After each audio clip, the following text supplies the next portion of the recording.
Ormai la ZES è un percorso avviato, abbiamo una legge nazionale che ce la riconosce,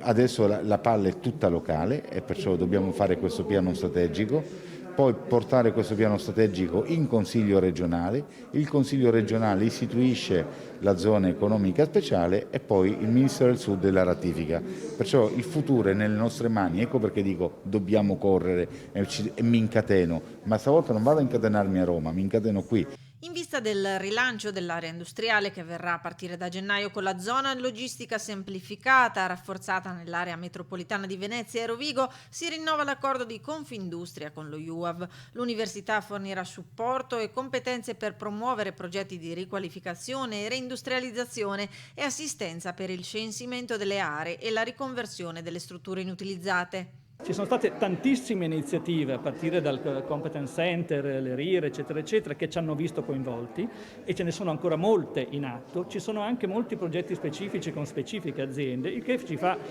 capire e sapere che c'è una chiara condivisione del fatto che il valore che ognuno di noi può attribuire all'altro sia un valore importantissimo per entrambi.